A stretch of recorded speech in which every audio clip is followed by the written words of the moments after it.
Mr. Spiller, I'm going to just ask you some legislative intent questions. Under your bill, if the federal government says that they're no longer going to use or they will eliminate the warrant service officer model or jail enforcement model, will the local sheriffs have the discretion to choose the model if that happens? Well, currently, even without this bill, counties have the option to participate in one or more of the different models. We have a number of counties that are already doing that. That will continue.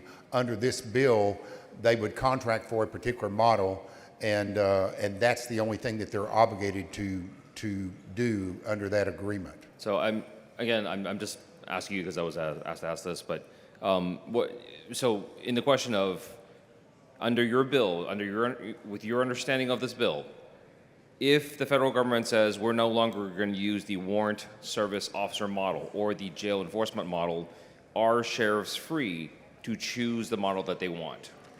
I think the sheriffs, number one, as I've said, they're free to do that anyway if they choose to do that voluntarily under the existing system. But what they contract with, if they quit offering that model, then they're no longer obligated under that particular model. So I understand your answer to be yes. Is that correct? Well, if you repeat the question, I can tell Again, you it's yes. If the federal government says they are no longer going to use the warrant service officer model or the jail enforcement model, then the sheriff of that county would be free to choose the model that they want to use under this law. Well, it depends.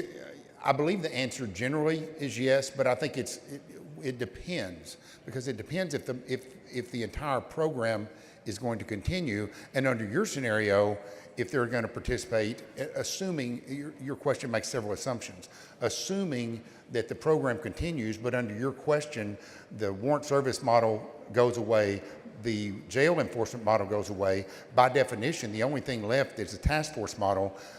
Are they obligated to do that? No, but I don't think that's very likely, because that's not really the goal and the function of what we're trying to achieve, and I don't think it's necessarily the focus of what the federal government's trying to achieve as far as partnering with local law enforcement and primarily in an in-jail model, which is what both of those under the warrant service and the jail enforcement model promote. Thank you very much. Mr. Speaker. Sure. Speaker, I ask to move to reduce the writing place and journal the discussions on this bill. Members, you've heard the motion. Is there objection? Chair hears none. So ordered.